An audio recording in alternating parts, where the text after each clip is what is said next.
Neemias 9:38. Por causa de tudo isso, estabelecemos aliança fiel e o escrevemos. E selaram os nossos príncipes, os nossos levitas e os nossos sacerdotes. Capítulo 10. Os que selaram foram Neemias, o governador, filho de Acalias, e Zedequias, Seraías, Azarias, Jeremias, Pazu, Amarias, Malquias, Atos, Sebanias, Maluque, Arim, Meremote, Obadias, Daniel, Gineton, Baruque, Mesulão, Abias, Miamim, Maazias, Bilgai, Semaías, e ele conclui essa lista dizendo: estes eram os sacerdotes. Então, já no início, a gente vê que eles fizeram uma aliança com Deus, uma aliança fiel, de aceitar os seus mandamentos, aceitar a sua palavra, de obedecer. E a gente observa no versículo 1, que começa a dizer que Neemias faz isso, o governador, filho de Acalias, e Zedequias. Só estou explicando um pouquinho para que você entenda cada lista. Depois de ver que o governador é um dos primeiros, Neemias, a gente vê uma lista de sacerdotes, que foi lida até o versículo 8, do 2 ao 8. Do 9 em diante, vê uma lista dos levitas. E os levitas: Jesua, filho de Azanias, Binuí, dos filhos de Enadad, Cadmiel, e os irmãos deles: Sebanias, Odias, Quelita, Pelaías, Anã, Mica, Reobe, Azabias, Zacu, Serebias, Sebanias, Odias, Bani, Beninu. E encerra a lista dos levitas. E agora vem uma lista também dos chefes do povo: Parós, Paat, Moabe, Elão, Zatu, Bani, Buni, Asgad, Bebai, Adonias, Bigvai, Adim, até Ezequias, Azul, Odias, Assum, Bezai, Arife, Anatote, Nebai, Magpias, Mesulão, Ezi, Mesesabel, Zadok, Jadua, Pelatias, Anã, Anaías, Oséias, Ananias, Assub, Aloés, Pilha, Sobeque, Reum, Azabina, Maazéias, Aias, Anã, Maluque, Arim e Banã. E aí conclui-se a lista dos chefes do povo. Então vimos ali que o governador, o povo decide fazer uma aliança com Deus, tá certo? Uma aliança que antes, observamos no sermão anterior, que eles muito haviam desobedecido, É tanto que Deus muitas vezes entregou eles aos inimigos, e em um momento eles dizem: olha Deus, o que o Senhor fez conosco foi justo, porque o Senhor foi conosco fiel, e nós agimos contigo perversamente. E vimos no sermão anterior sobre a fidelidade de Deus e a infidelidade do povo. Então, depois dessa infidelidade do povo, a gente começa a ter uma notícia boa aqui, tá certo? Está acontecendo uma reforma espiritual, uma aliança com Deus está acontecendo. E a gente vê que quem começa a assumir essa aliança, escrever essa aliança, assinar, selar, assumir o compromisso que vai cumprir, é Neemias. Depois de Neemias vem uma lista de sacerdotes, vem uma lista de os levitas, a partir do versículo 9, a partir do versículo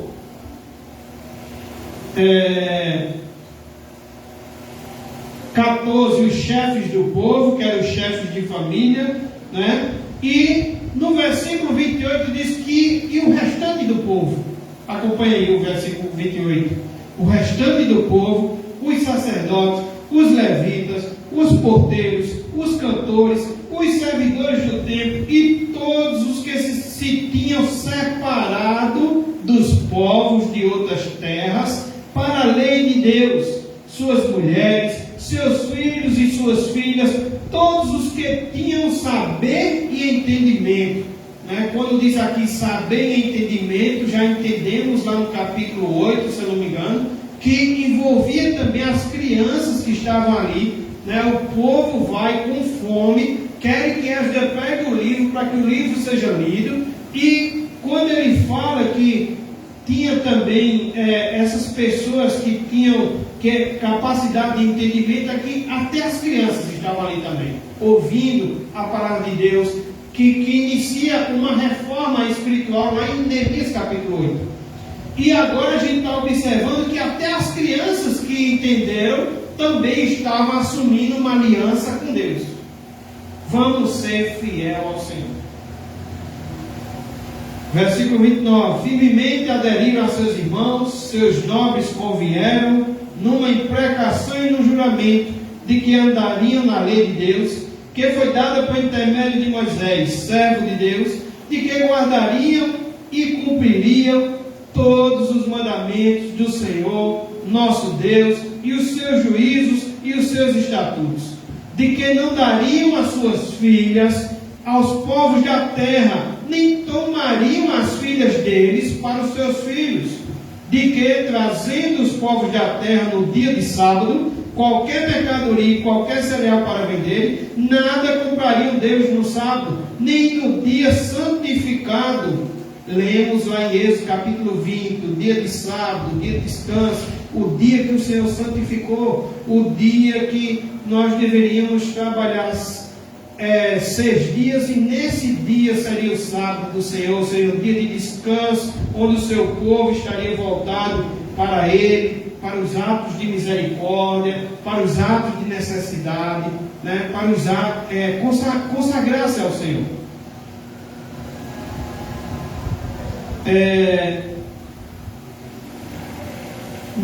E de que no ano sétimo, o ano sétimo aqui é mais um sábado, é mais um sabá, já expliquei isso aos irmãos também. Abriram mão da colheita e de toda e qualquer obra. Então, depois de 6 anos de trabalho, no 7º ano, o povo não deveria trabalhar na terra.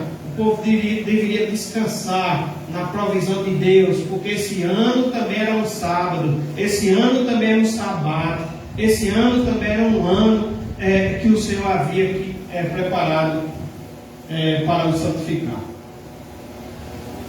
32, 31. É o 2? Continuando 31, de que no ano sétimo abriram mão da colheita e de toda e qualquer cobrança. Era um ano também de perdão das dívidas. 32. Também sobre nós pusemos preceitos, impondo-nos cada ano a terça parte de um ciclo para o serviço da casa do nosso Deus, e para os pães de apropriação, e para a contínua oferta de manjares, e para o contínuo holocausto dos sábados, e das festas da Lua Nova, e para as festas fixas, e para as coisas sagradas, e para as ofertas pelo pecado, e para fazer expiação por Israel, e para toda a obra da casa do nosso Deus. Nós, os sacerdotes, os levitas e o povo, deitamos sortes acerca da oferta da lenha, que se havia de trazer à casa do nosso Deus, segundo as nossas famílias, a tempos determinados de ano em ano, para se queimar sobre o altar do Senhor nosso Deus, como está escrito na lei. E que também teríamos as primícias, e que também traríamos as primícias da nossa terra, e todas as primícias de todas as árvores frutíferas de ano em ano à casa do Senhor. Os primogênitos dos nossos filhos e os do nosso gado, como está escrito na lei, e que os primogênitos da nossa manada e das nossas ovelhas traríamos à casa do nosso Deus, aos sacerdotes que ministram nela. As primícias da nossa massa, as nossas ofertas, o fruto de toda a árvore, o vinho e o azeite traríamos aos sacerdotes, às câmaras da casa do nosso Deus, os dízimos da nossa terra, aos levitas, pois a eles cumpre receber os dízimos em todas as cidades onde há lavoura. O sacerdote, filho de Arão, estaria com os levitas quando estes recebessem os dízimos, e os levitas trariam os dízimos dos dízimos na casa do nosso Deus, as câmaras da casa do tesouro. Porque aquelas câmaras, os filhos de Israel e os filhos de Levi, devem trazer ofertas do cereal, do vinho e do azeite, porquanto se acham ali os vasos do santuário, como também os sacerdotes que ministram, e os porteiros, e os cantores, e assim não desampararíamos a casa do nosso Deus. Pai querido, mais uma vez te pedimos que o Senhor tenha misericórdia de nós. Abre nossa mente, nosso coração, viemos sair daqui, Senhor, entendendo aquilo que o Senhor quer falar conosco. Te oramos, te pedimos no nome de Jesus. Amém. Então, irmãos, eu já falei algum pouquinho, porque o texto é longo, e eu saí já trinchando, explicando um pouquinho alguns pontos, mas eu quero reforçar os irmãos. Nosso tema de hoje é reforma espiritual, uma aliança com Deus. E a guisa de introdução, eu quero dizer 3 coisas aos irmãos. Primeira, é que a primeira reforma realizada por Neemias, ela foi estrutural. Vimos do versículo 1, do capítulo 1 de Neemias até o capítulo 7, que acontece ali uma reforma física, uma reforma estrutural. Jerusalém passa por uma grande reforma física, Jerusalém passa por uma grande reforma econômica e também social. Isso vimos do capítulo 1 ao capítulo 7. Os muros foram reconstruídos e as portas foram levantadas. Os ricos devolveram as terras, vimos ali quantos nobres eram usurários, e os ricos devolveram as terras e casas que haviam tomado dos pobres, e os sacerdotes voltaram a cuidar da casa de Deus. Foi isso que aconteceu do versículo 7, do capítulo 1 ao capítulo 7. Em segundo lugar, eu quero dizer aos irmãos que a segunda reforma que acontece a partir do capítulo 8 de Neemias é a reforma espiritual. E tudo começou, meus irmãos, com o quê?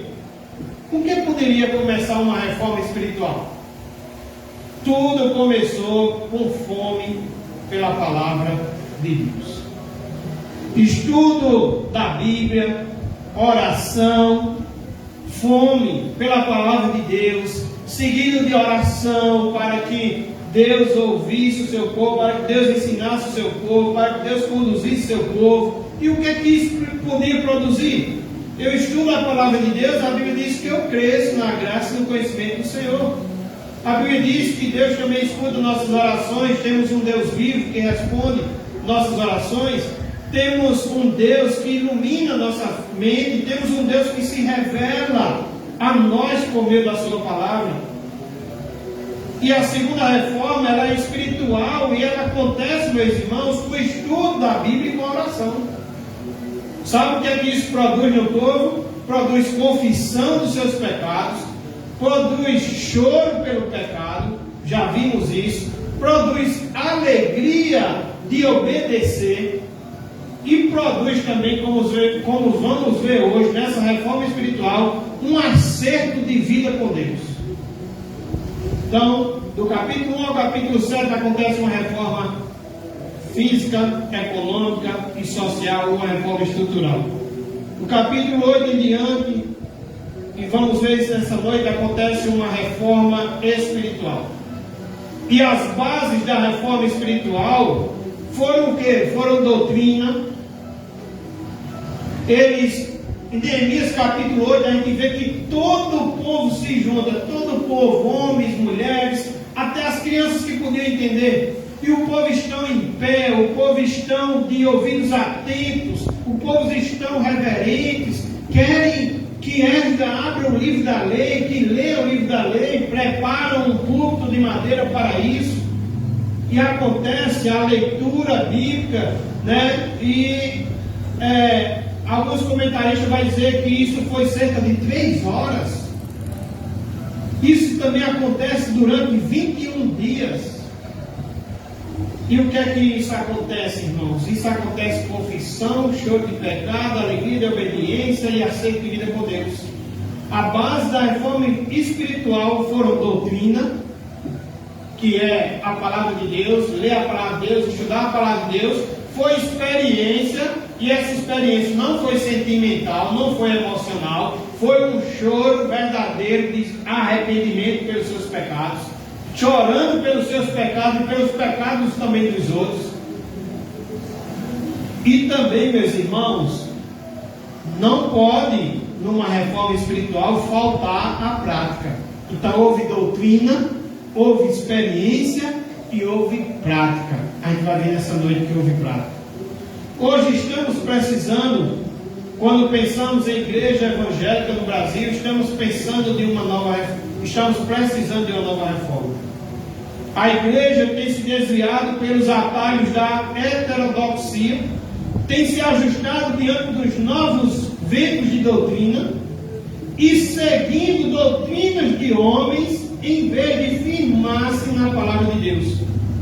Estamos de fato precisando voltar às Escrituras. Essa reforma espiritual, meus irmãos, que aconteceu aqui no livro de Neemias, foi uma das mais profundas de toda a história do povo de Israel. E quais lições podemos tirar desse texto? Primeira lição nessa noite, meus irmãos, é que a base da reforma, qual é a base da reforma? Poderíamos perguntar. A base da reforma é a palavra de Deus. Eu queria convidar você a voltar alguns capítulos, Neemias capítulo 8, versículo 1.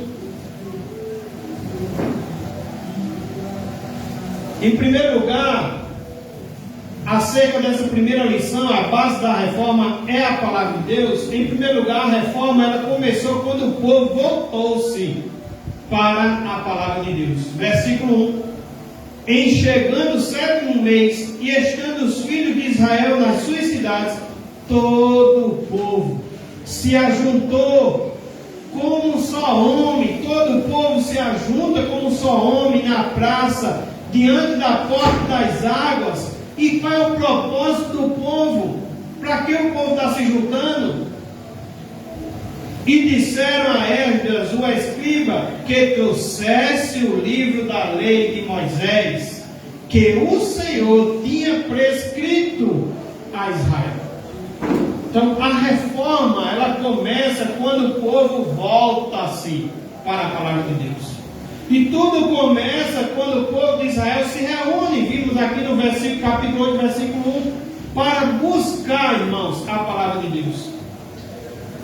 Olhando o versículo 13, ainda do capítulo 8, no dia seguinte, ajuntaram-se a Esdras, o escriba, os cabeças das famílias de todo o povo, os sacerdotes e os levitas, e isto para tentarem, em que mais uma vez? Nas palavras da lei, na palavra de Deus.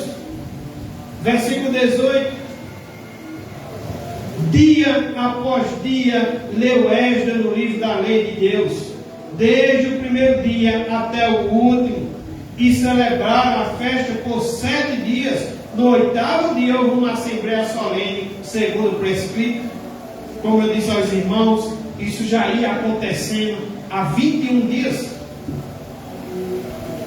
E não há reforma espiritual sem a palavra de Deus.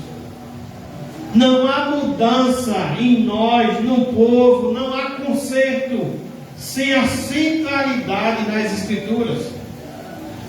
A gente pode citar alguns exemplos, por exemplo, o Pentecoste, a Reforma Protestante, o movimento dos puritanos, os avivamentos, foram todos produzidos, irmãos, quando o povo decide voltar à palavra de Deus. É a palavra de Deus que chamou você à conversão. É a palavra de Deus que chama pecadores à conversão. É a palavra de Deus que os incrédulos, é pela palavra de Deus que os incrédulos são convertidos. É pela palavra de Deus, irmãos, que os santos, que nós somos edificados, santificados e treinados para a boa obra. Então, em primeiro lugar, a reforma começou quando o povo voltou para a palavra de Deus. A maior necessidade da igreja evangélica brasileira é uma volta à palavra de Deus. Precisamos de uma nova reforma que venha colocar as Escrituras no centro da nossa vida, da família, da igreja e da nação. Em segundo lugar, ainda no primeiro ponto, sobre a base da reforma é a palavra de Deus.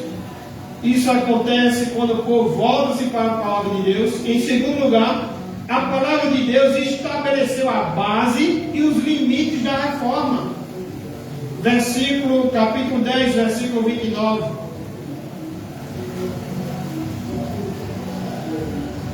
Neemias capítulo 10, 29, a palavra do Senhor diz: firmemente aderiram a seus irmãos, seus nobres concordaram,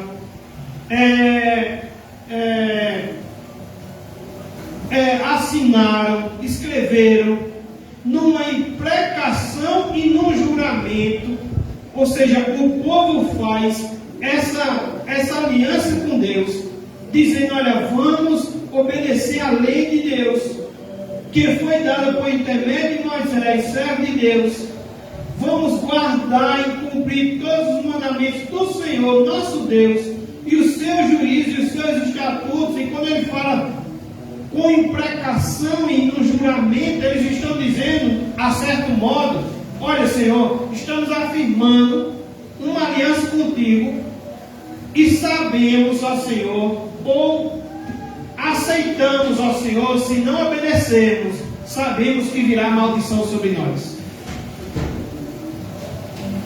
Como eu já disse, eles haviam dito antes que o Senhor havia, mesmo entregando eles aos seus inimigos, mesmo seus inimigos dominando sobre eles, mesmo eles adentrando a terra prometida, mas sendo escravos, o que plantavam, o que colhiam não era para eles, era para quem estava dominando eles.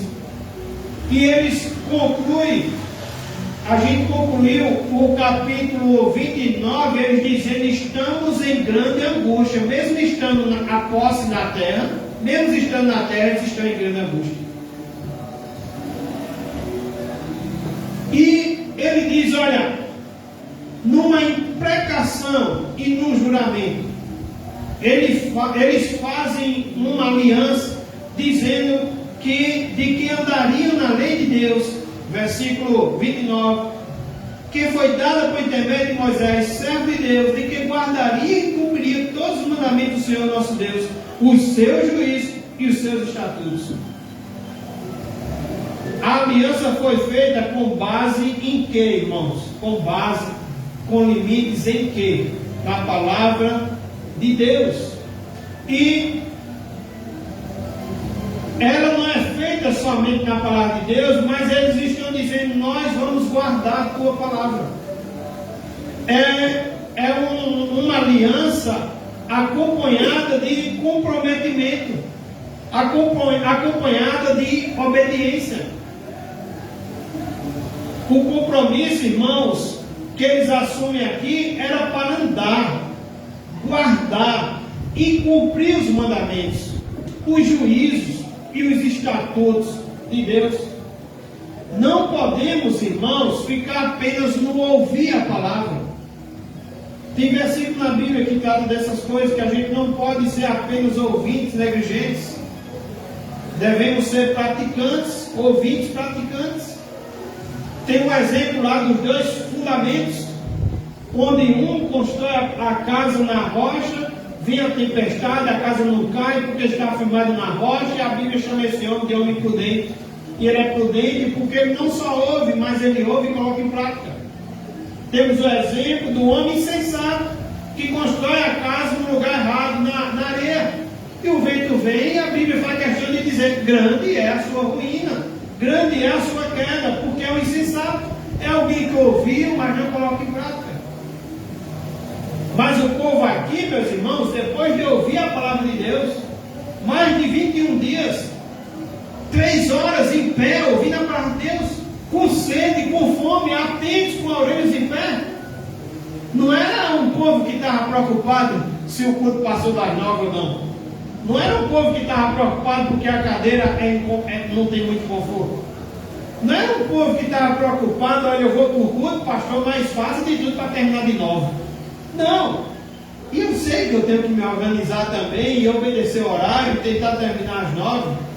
Mas, irmãos, esse povo está com sede, com fome de Deus, e eles querem Deus, eles querem conhecer esse Deus. E eles fazem essa aliança, e acontece na vida deles uma reforma espiritual, mas primeiro tem que ter a base, e a base dessa reforma é a palavra de Deus. E eles, vimos aqui em primeiro lugar que eles voltam para a palavra de Deus, e em segundo lugar, a palavra de Deus estabeleceu a base e os limites da reforma. Ou seja, vamos agora ser guiados pela palavra de Deus. Senhor, firmemente, Senhor, numa imprecação e num juramento, vamos andar na lei de Deus. Ou seja, limite, tem uma base. Vamos andar na lei de Deus. A lei que foi dada por intermédio de Moisés, servo de Deus. E eles fazem esse comprometimento de guardar e de cumprir. Obediência, cumprir. Não é apenas ouvir, é ouvir e praticar. Não podemos ficar paralisados no estudo da teologia ou da doutrina. O conhecimento precisa produzir transformação. Possivelmente, um dos mais graves problemas da igreja de hoje não seja falta de conhecimento, mas seja falta de obediência. Então, meus irmãos, doutrina precisa produzir experiência. Eles choravam, eles se arrependeram e agora estão fazendo uma aliança. Porque doutrina precisa produzir experiência, e volta a dizer, não é experiência emocional e sentimental. E a experiência precisa desaguar na prática. Muitos dizem crer na Bíblia, mas não obedecem os seus ensinos. Isso lembra os falsos profetas, por que não? Aqueles que diziam Senhor, Senhor, mas que naquele grande dia o Senhor vai dizer, apartai-vos de mim, vocês que praticavam a iniquidade. Apenas diziam Senhor, Senhor, mas não tinha obediência. Senhor, Senhor, quem sabe uma afirmação maior ainda de que o conhecia. Senhor, Senhor, mas não tinha prática na sua vida de obediência à palavra de Deus. Não tinha base, não tinha limite. Em terceiro lugar, a reforma começou quando o povo saiu do sentimento para a ação, que é justamente isso que eu acabei de falar. Precisamos sair do sentimento. A palavra de Deus gerou em nós o quê? Fé. Vamos colocar fé em prática. A palavra de Deus gerou em nós o quê? Arrependimento. Então vamos ter mudança. Não vamos mais praticar aquilo que fomos exortados. A palavra de Deus nos corrigiu em algo que nós não estamos fazendo, então vamos fazer agora, porque a palavra de Deus nos corrigiu. Então, meus irmãos, a reforma espiritual desse povo começa quando o povo sai do sentimento para a ação, sai do ouvir para a prática. Versículo 38, capítulo 9, versículo 38. Por causa de tudo isso, quando eles dizem por causa de tudo isso, é aquele contexto que eu já lhe disse antes. Eles estão várias vezes desobedecendo. Deus entrega eles na mão dos inimigos como punição, como castigo, como maldição. Aí eles voltam, clamam a Deus. Aí Deus vai, porque Ele é um Deus clemente, misericordioso, bondoso. Deus vai, um Deus cheio de multidões de misericórdia, e por causa das multidões da misericórdia do Senhor, o Senhor atende o seu povo. Só que esse povo, depois que estão na bênção, eles começam de novo a relaxar, começam de novo a afrouxar. A Bíblia diz que começam de novo a fazer o mal. Deus vai e entrega de novo eles aos seus inimigos. Os inimigos dominam sobre eles. Eles conquistam terra, eles conquistam promessas que Deus havia prometido. Deus derrama bênçãos sem medidas a esse povo. E o povo, no final, o povo está na terra que Deus havia prometido, mas o texto ainda diz que eles estão em uma grande angústia. Eles não obedeciam, seus pais não haviam obedecido. E agora, no versículo 38, diz: por causa de tudo isso, estabelecemos aliança fiel. Eles agora fazem uma aliança. Eles tinham ouvido a palavra de Deus. A palavra de Deus gerou neles arrependimentos. A palavra de Deus mostrou a eles onde é que estaria a verdade.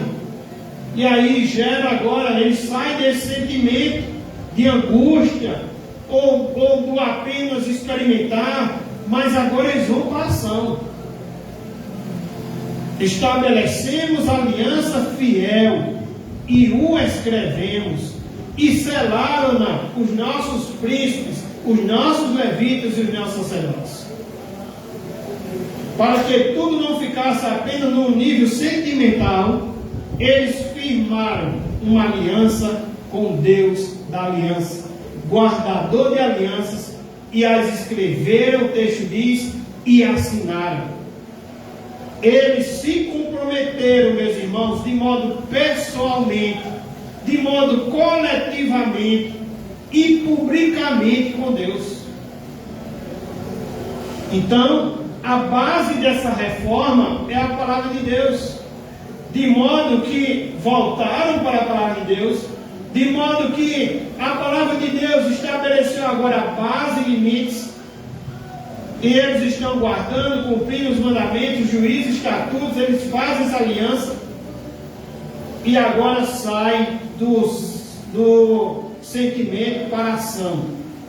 Eles, na verdade, estão escrevendo, estão selando, estão assinando, estão carimbando. Vamos cumprir, vamos obedecer, vamos fazer esse pacto com esse Deus. Segunda lição que aprendemos nessa noite é que poderíamos perguntar: quem é que são os participantes dessa reforma? Será que são apenas os presbíteros, os diáconos, os líderes da igreja? E vamos ver, irmãos, que os participantes dessa reforma são os líderes e também o povo. Em primeiro lugar, um ponto de indiscutível importância é que a liderança, preste bastante atenção, a liderança precisa ser exemplo na reforma espiritual. Capítulo 9, versículo 38, nos mostra, irmãos, que quem faz essa aliança, quem escreve, quem sela, ele diz que são os príncipes, os levitas e os sacerdotes. Em primeiro lugar, são os líderes. Do capítulo 10, iniciando o versículo 1, vem aquilo que eu adiantei no início. Quem é que primeiro está à frente disso? Neemias, o governador. Neemias, a minha versão bíblica aqui diz que significava o nome dele: Deus é grandioso para mim. Neemias era um homem fiel, temente, era um homem que tinha temor. Neemias é um homem que se coloca na dor do próximo, na necessidade do próximo. Neemias é um homem que se coloca nas mãos de Deus, que ora a Deus. E Neemias é o primeiro aqui a dar exemplo. Como eu disse a você, um ponto indiscutível de importância é que a liderança precisa ser exemplo na reforma espiritual. E aqui a gente vê isso no capítulo 9, 38, no capítulo 10, versículo 1. A gente vai ver a lista de sacerdotes, dizendo que também eles estavam escrevendo, assinando, selando, fazendo essa aliança com Deus. A partir do versículo 9 a gente vê uma lista de levitas. A partir do 14 a gente vê também a lista dos chefes do povo, chefes de família. A liderança política e espiritual está na vanguarda e na proa dessa aliança com o Senhor. Eles estão à frente do povo e são exemplo e modelo para o povo. A liderança, irmãos, precisa estar à frente do povo. A liderança dos seus liderados. A liderança precisa ser exemplo para os seus liderados. A liderança precisa ser modelo para os seus liderados. E a gente observa Neemias, o governador de Judá, é o primeiro a colocar o seu selo sobre o documento. Ele dá um passo à frente e oferece exemplo para que os demais também sigam. Depois a gente vê os sacerdotes, versículo 2 ao 8, os levitas, do versículo 9 ao 13, os chefes de família, do versículo 14 ao 27, e ainda no versículo 28, a Bíblia vai dizer, e o restante do povo. A liderança política e religiosa está liderando o povo. A que, irmãos? A essa volta para Deus. Com a assinatura de todos esses líderes, estavam validando o concerto. Os príncipes, os levitas, os sacerdotes foram à frente, e a Bíblia diz que depois todo o povo também seguiu esses passos. A liderança não pode ficar de fora. Ela precisa estar na frente dessa volta para Deus. O povo, meus irmãos, os liderados, nunca está na frente da sua liderança. Os liderados ou o povo aqui é como um espelho que reflete a sua liderança.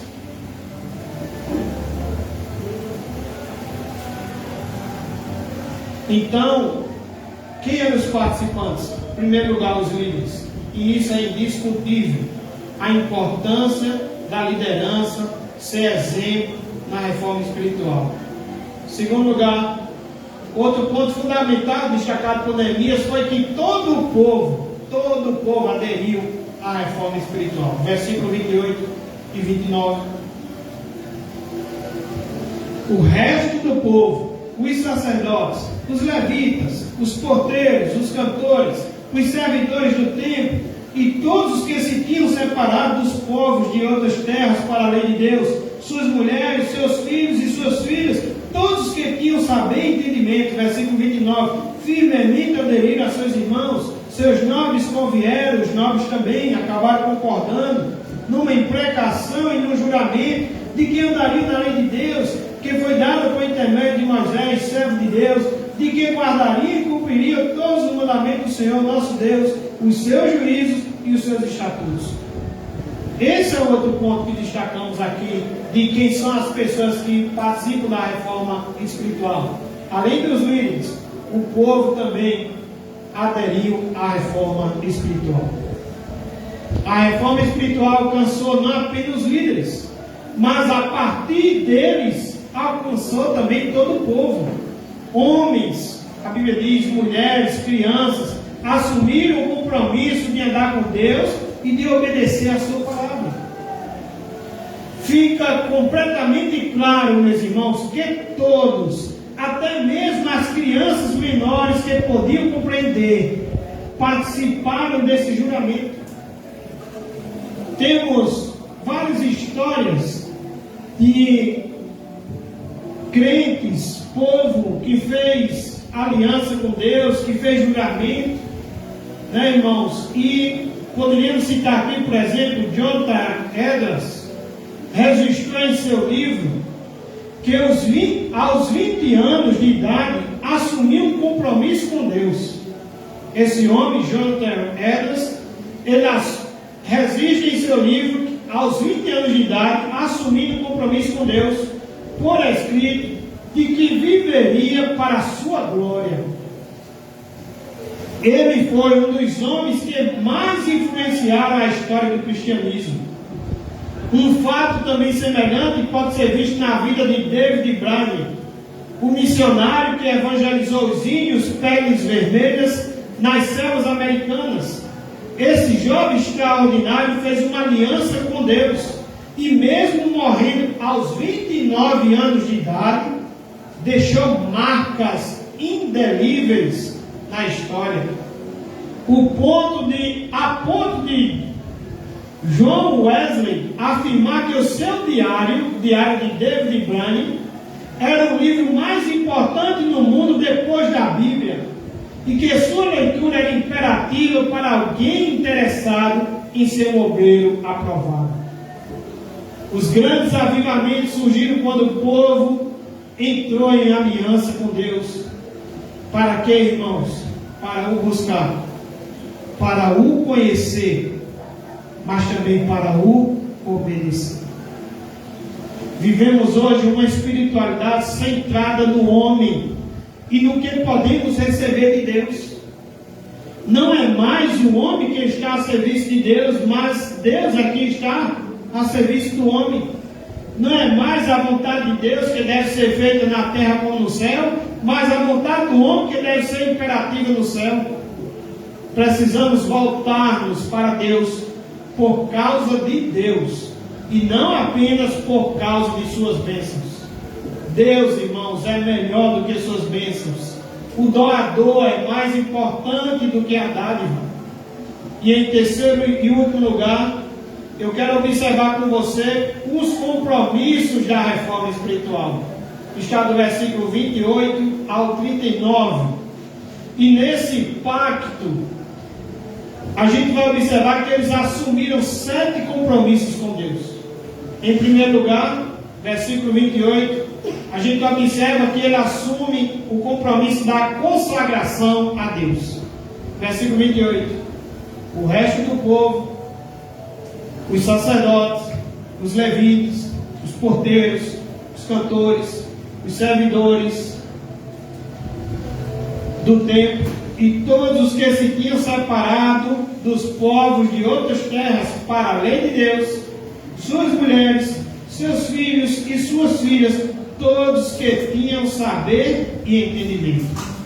Eu queria que você observasse essa parte de separado dos povos de outras terras para a lei de Deus. Isso significa o que, irmãos? Consagração a Deus. Separados dos povos de outras terras para a lei de Deus. A Bíblia de Russell Shedd, quando ele trata acerca de separados dos povos para a lei de Deus, ele diz que a separação das Escrituras é uma doutrina com 2 aspectos. É separar-se do mundo e separar-se para Deus. Era o que esse povo estava fazendo. Eles estavam se separando do mundo para se separar para Deus, para ser separado para Deus.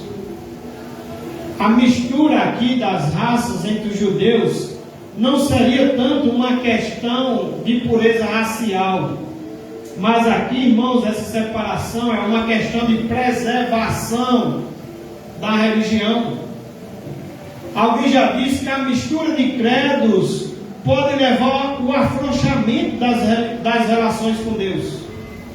E a questão aqui não era o preconceito racial, mas a questão de se separar para Deus, se separar dos outros povos, se separar para Deus, era uma questão de fidelidade espiritual. Essa separação, ela não foi apenas negativa, poderíamos ver no sentido negativo, mas, irmãos, eles se apartaram daqueles povos, e o texto diz que para a palavra de Deus. O povo tinha se apartado não dos povos, mas de suas crenças, de suas práticas pagãs, de seu sincretismo religioso. O que eles queriam era uma reforma na doutrina e na vida. Eles queriam uma doutrina bíblica. Temos o exemplo, por exemplo, de Ruth. Ruth era gentil, mas ao crer no Deus vivo, casou-se com Boaz e foi aceita como parte do povo de Deus. Irmãos, essa separação é porque não há comunhão onde não há verdade. Então, primeira coisa aqui que a gente observa no compromisso que o povo assume é de se separar do povo para a lei de Deus. De se separar de um povo, de crenças pagãs, de misticismo, de outras coisas, para a palavra de Deus. A palavra de Deus é a verdade. A palavra de Deus é a palavra de Deus. É autoritativa. Em segundo lugar, a gente observa que um segundo compromisso é a observância da palavra de Deus, do versículo 29. Firmemente aderiram a seus irmãos, seus nobres convieram numa imprecação e no juramento. Continuando, de que, veja a observância na palavra de Deus, de que andariam na lei de Deus, que foi dada por intermédio de Moisés, servo de Deus, de que guardariam e cumpririam todos os mandamentos do Senhor, nosso Deus, e os seus juízos e os seus estatutos. mais uma vez volto a dizer, o povo está saindo daquilo que foi gerado, do arrependimento, do choro. O povo está saindo para a prática, porque houve verdadeiro arrependimento, porque a pregação da palavra foi da palavra de Deus. Aconteceu a explicação da palavra de Deus, e aconteceu a aplicação da palavra de Deus no povo, e gera o que? O povo sai do sentimentalismo para a ação. Então acontece consagração a Deus em primeiro lugar. Em segundo lugar, acontece observância da palavra de Deus. Há, meus irmãos, nessa leitura do versículo 29, há uma decisão de se submeter às autoridades das Escrituras. Eles sabiam que nada podiam esperar, eles sabiam que não podiam esperar bênçãos de Deus sem obediência à sua palavra. A palavra de Deus era a sua carta de alforria. O povo aqui, meus irmãos, eles não buscavam milagres, não estavam atrás de prosperidade e saúde, nem procuravam os atalhos do misticismo. O povo aqui entraram em aliança para andar na lei de Deus, para cumprir os mandamentos do Senhor. O grande projeto de vida deles aqui era a obediência. Eles queriam reformar a vida. Então, meus irmãos, acontece consagração a Deus, se separando daquilo que não agrada a Deus, para se santificar em Deus. Acontece observância da palavra de Deus. Acontece, em terceiro lugar, proibição do casamento misto, versículo 30. Versículo 30 diz: de que não dariam as suas filhas aos povos da terra, nem tomariam as filhas deles para os seus filhos. Eles estão fazendo pacto com Deus, aliança com Deus, e assumindo alguns compromissos com Deus. E um desses compromissos, eles estão dizendo: olha, nós não vamos pegar mais nossas filhas e entregar nossas filhas para um povo que não tem a mesma crença, para um povo que não é o povo de Deus, para o estrangeiro. Eles estão dizendo que também não vamos tomar as filhas desse povo para os nossos filhos. Há um princípio aqui espiritual, e o princípio espiritual tratado aqui é ser leal a Deus. Essas uniões, irmãos, mistas com estrangeiros pagãos era condenado pela lei, lá em Êxodo capítulo 34, do 12 ao 16. Mas era permitida quando o estrangeiro era convertido a Deus.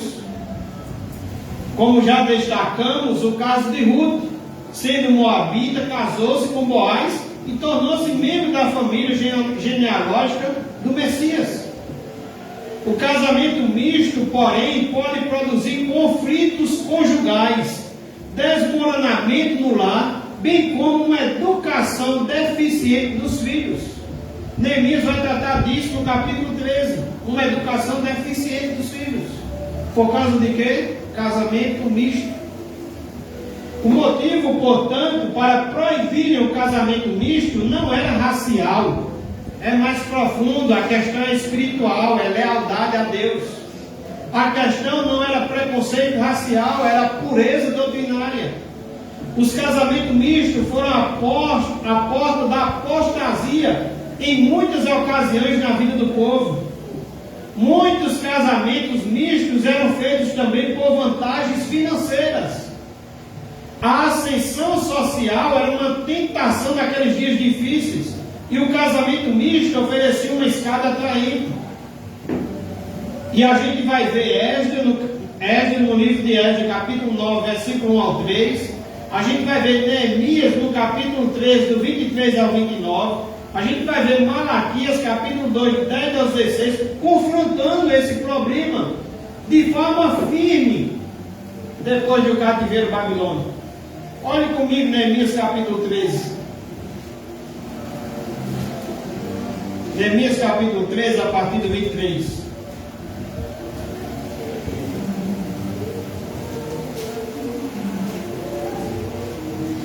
O título aqui já diz assim: condenação do casamento misto. Seria o povo que estava se separando para Deus, o povo que era de Deus, casar com um estrangeiro, casar com alguém que não era da mesma fé. Vi também naqueles dias que judeus haviam casado com mulheres asdoditas, amonitas e moabitas. Seus filhos falavam meio asdodita e não sabiam falar judaico. Que confusão! Mas a língua de seu respectivo povo.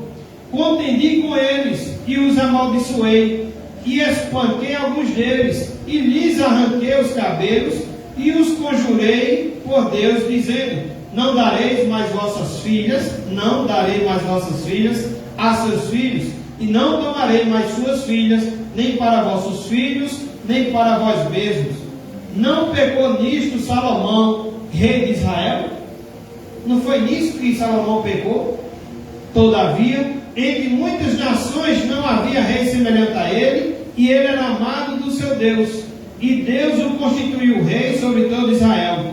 Não obstante isso, mesmo Deus tendo-o abençoado, mesmo Deus tendo constituído ele como rei, não obstante isso, as mulheres estrangeiras fizeram Salomão fazer o quê? Cair no pecado. Dá-vos-íamos nós ouvidos para fazermos todo este grande mal, prevaricando contra o nosso Deus, casando com mulheres estrangeiras?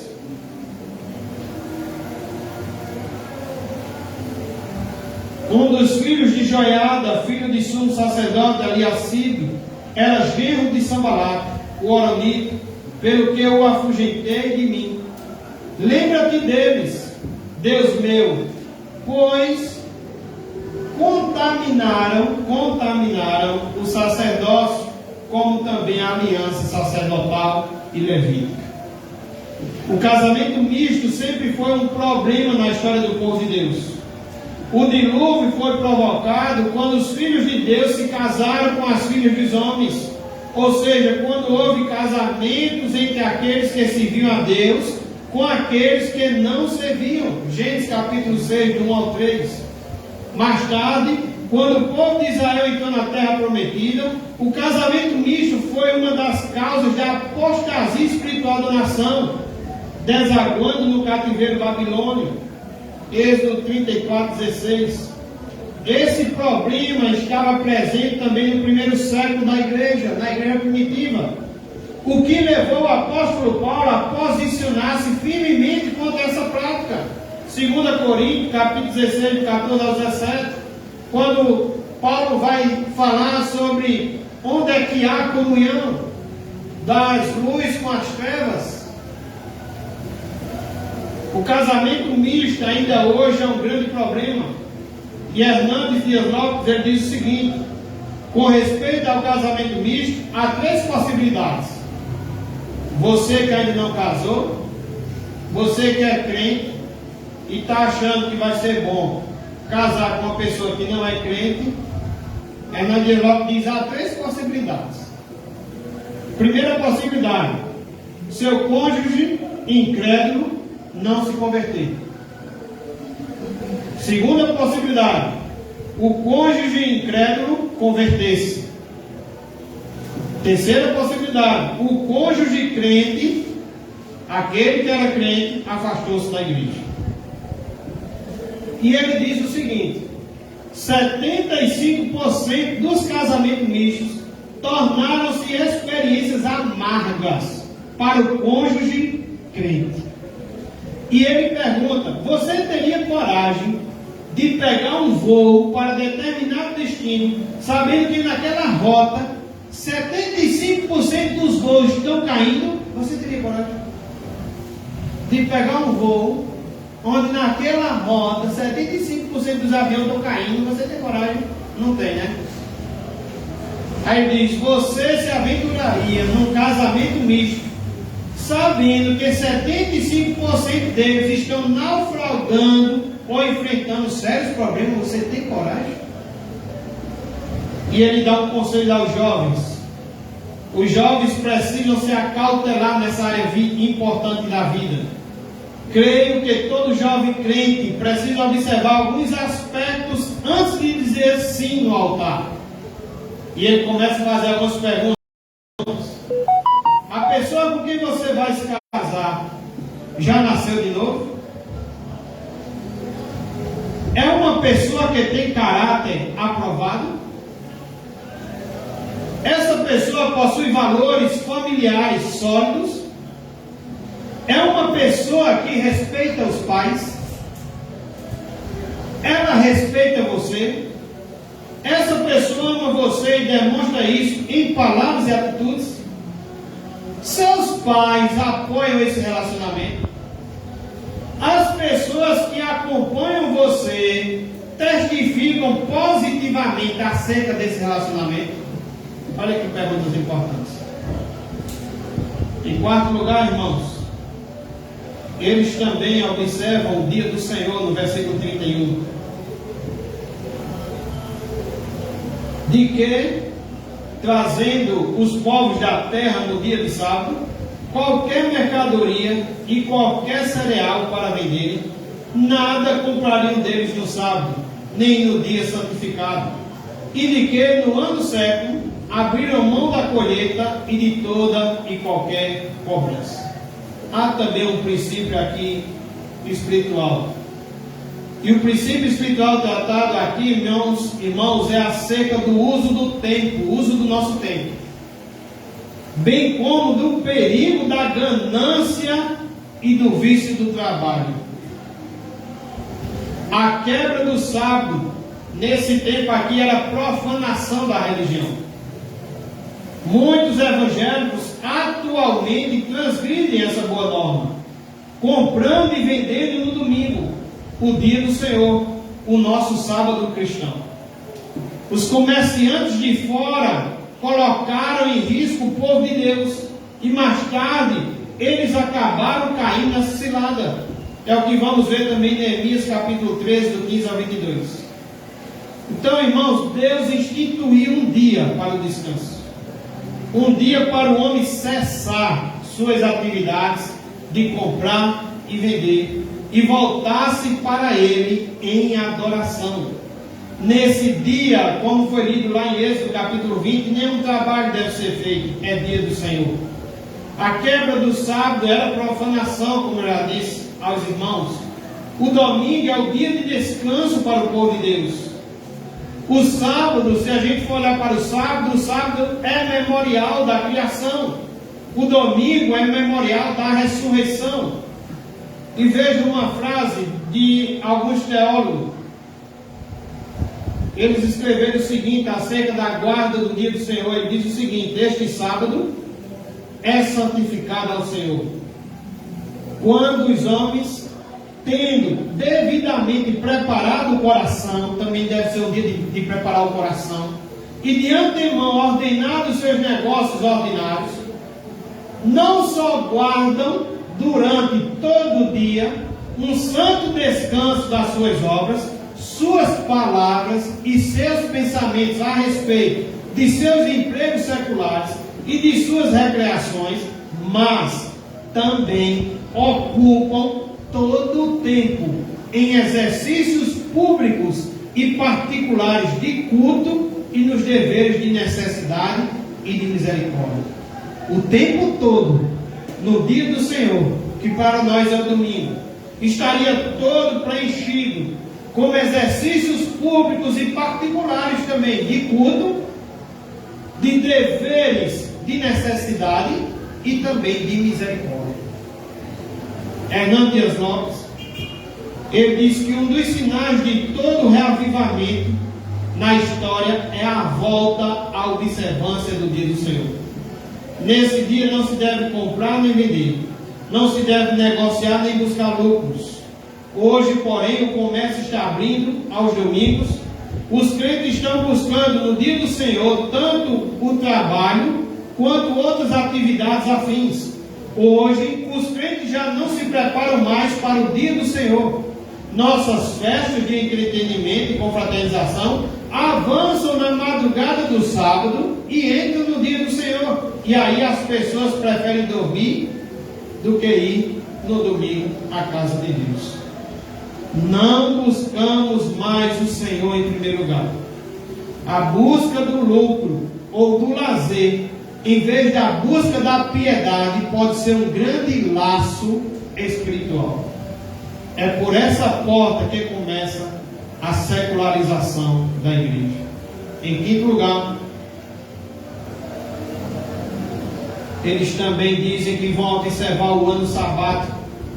Capítulo 10, versículo 31, já no meio ali, parte B, ele diz: no ano sétimo abririam mão da colheita e de toda e qualquer cobrança.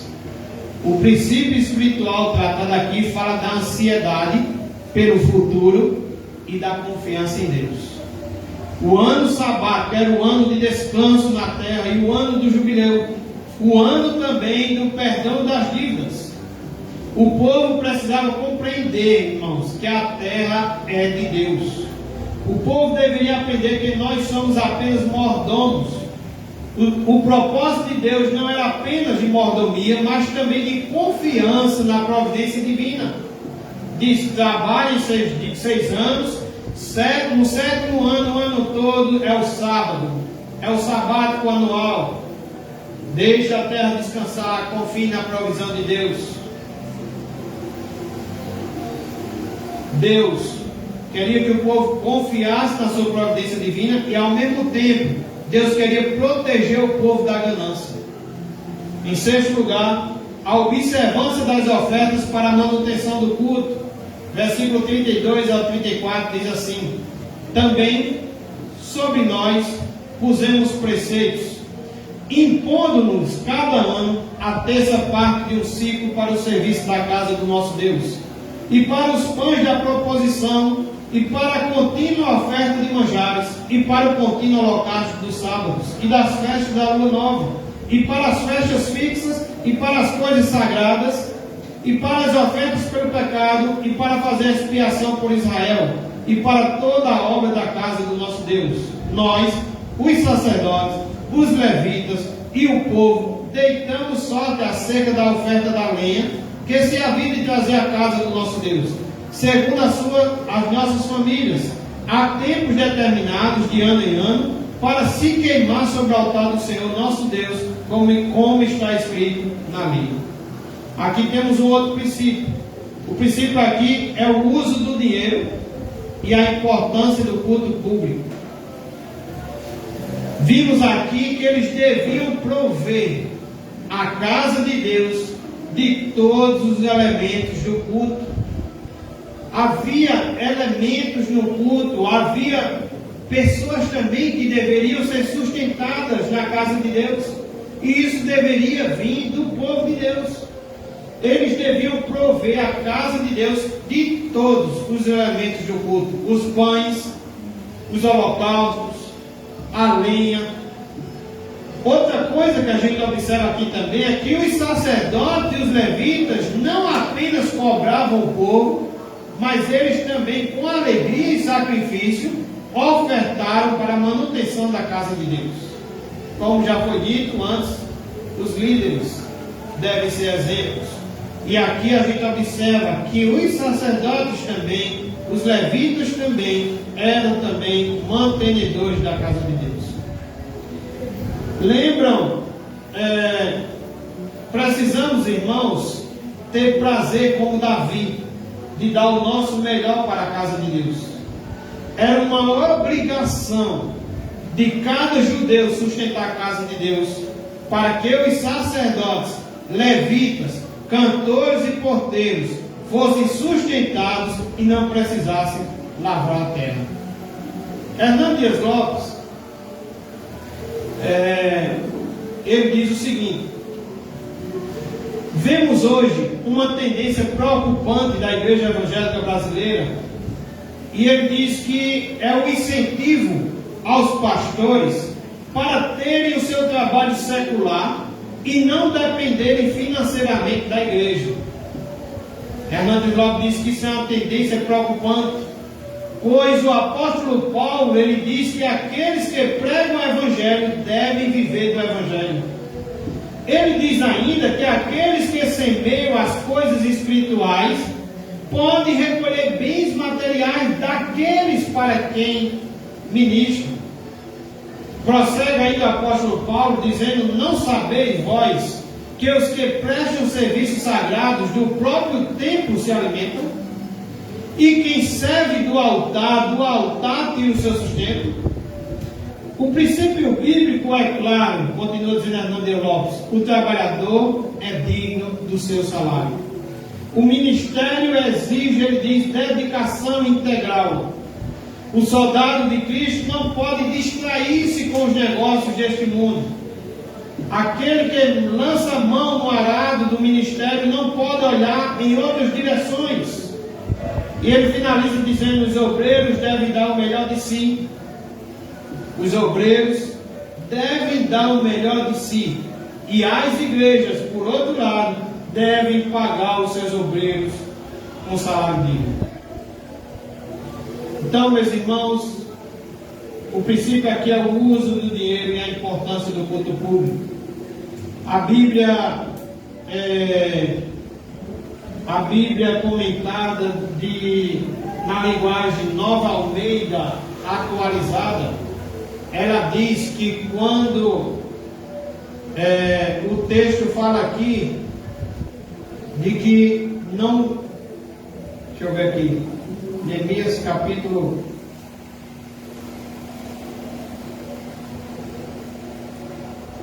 versículo 39, lá no final ele diz: não desampararíamos a casa do nosso Deus.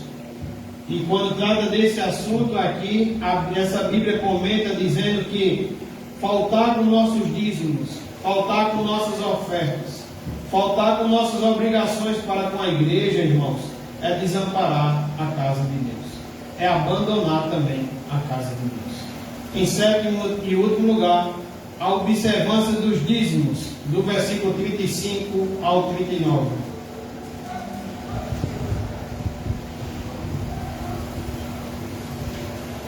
Versículo 35 e 36 ele diz: e que também traríamos as primícias da nossa terra e todas as primícias de todas as árvores frutíferas do ano, de ano em ano, à casa do Senhor.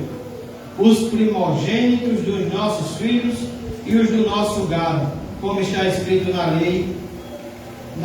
E que os primogênitos das nossas manadas e das nossas ovelhas traríamos à casa do Senhor. É interessante quando ele trata acerca dos dízimos, ele sempre trata falando de primícia e de primogênito. O dízimo é primícia. Isso eu postei, estou falando agora no texto de Hernando de Lopes, e postei até no boletim da nossa igreja. O dízimo é primícia e não sobra. Às vezes, a gente pega aquilo que Deus nos deu, como eu disse na pregação anterior, que tudo provém de Deus. Deus nos dá e a gente tem aquela parte para devolver, para manter a obra do Senhor, a casa do Senhor, mas a gente quer fazer todas as outras coisas, pagar todas as contas, comprar aquilo que a gente deseja e quer, e depois no final a gente traz a sobra, ou a gente, pior, ainda vê se sobra. E versículo 35 e 36, a gente vê que o princípio é que dízimo é primícia e não sobra. No versículo 35, a gente também vê que o dízimo precisa ser trazido à casa de Deus. Se ele é trago à casa de Deus, isso significa que eu e você não podem administrar os nossos dízimos. Isso também tem lá no boletim da igreja. Se o dízimo deve ser levado à casa de Deus, então eu não posso, Senhor, o dízimo esse mês eu vou pegar e vou fazer uma boa ação, vou comprar uma feira para fulano, vou comprar uma feira para ciclano, vou dar tanto a Beltrano, eu vou administrar. E a gente vê no versículo 35, que o dízimo ele precisa ser trazido à casa de Deus e não administrado pelas pessoas que vão ofertar. No versículo 37, as primícias da nossa massa, as nossas ofertas, o fruto de toda a ave, o vinho e o azeite, traríamos aos sacerdotes, às câmaras da casa do nosso Deus, os dízimos da nossa terra, aos levitas, pois a eles cumpre receber os dízimos em todas as cidades onde há lavoura. A gente vê no versículo 37 que o dízimo deveria ser recebido pelos levitas. O dízimo era recebido pelos levitas e uma parte era para ajudar no sustento dos levitas, outra parte era para ajudar no sustento dos sacerdotes. E é interessante como o texto diz que isso é dízimo ao Senhor. Está sendo sustentado o levita, está sendo sustentado o sacerdote, mas seu dízimo realmente ele foi entregue ao Senhor e dessa forma está sendo realmente feito como Deus orienta. E o dízimo deveria ser recebido pelo levita, pois cabia a eles a administração dos dízimos. Versículo 39. Porque aquelas câmaras, os filhos de Israel e os filhos de Levi, devem trazer ofertas do cereal, do vinho e do azeite, porquanto se acham ali os vasos do santuário, como também os sacerdotes que ministram, e os porteiros, os cantores, e assim não. E assim, né? Se fizer assim, não desampararíamos a casa do nosso Deus. Então, aquelas câmaras, os filhos de Israel e os filhos de Levi devem trazer ofertas do cereal. Então, o dízimo deveria ser recebido pelos levitas e cabia a eles a administração dos dízimos. O dízimo precisa ser administrado também com transparência, versículo 38. O sacerdote, filho de Arão, estaria com os levitas quando estes recebessem os dízimos. Veja, os dízimos quem ia receber eram os levitas, mas estariam acompanhados de quem? Dos sacerdotes, dos filhos de Arão, que diz estariam com os levitas quando eles recebessem os dízimos. E os levitas trariam os dízimos dos dízimos à casa do nosso Deus, às câmaras da casa do tesouro. Então, eu organizei também aqui na igreja. A gente tem o irmão Marivaldo, que é tesoureiro. A gente prestava conta todo dia, até antes do dia 10. Os irmãos agora sabem que a gente presta conta já no final do mês. Último dia do mês já estamos fechando caixa. No dia seguinte os irmãos sabem que a gente posta o PDF lá no grupo da igreja, tanto do Agudo como de Museiro, como também fica no mural da nossa igreja. A prestação de conta, tudo é bem transparente. Marivaldo, quando não pode, quem está ajudando Marivaldo é a irmã Liliana, né? E quando foi domingo passado, compramos um caderno aqui para a igreja, para que quando o Marivaldo recolher os dízimos e as ofertas, ele também anota nesse caderno e esse caderno também fica aqui na igreja. Então, tudo de modo transparente.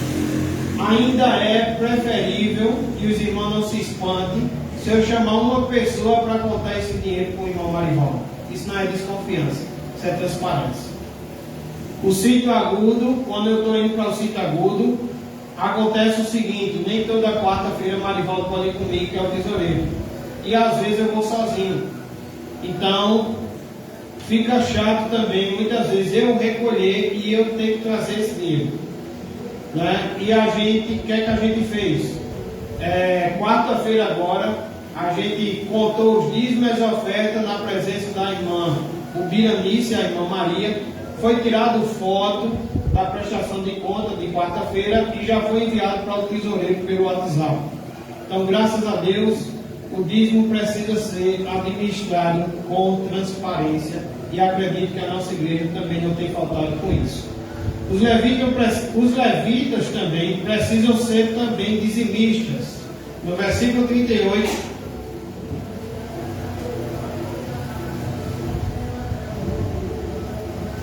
os levitas trariam os dízimos dos dízimos à casa do nosso Deus. Está claro, irmãos, que os levitas também eram dizimistas, os sacerdotes também participavam, né? E nós que somos líderes também temos que ser dizimistas da casa do Senhor. Versículo 39, quando diz que não desampararíamos a casa do nosso Deus, Hernando Dias Lopes diz que reter o dízimo é desamparar a casa de Deus. Quero concluir trazendo aos irmãos 3 pontos. Primeiro ponto: que aliança fiel a igreja evangélica deveria assumir com Deus hoje? Que aliança fiel a igreja evangélica deveria assumir com Deus hoje? E certamente a resposta deve ser a volta à palavra de Deus.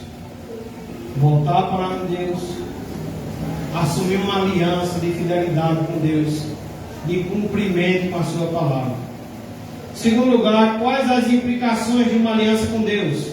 Se nós fizermos uma aliança com Deus, então agora deve vir um conhecimento da palavra, estudo da palavra, ouvir os sermões.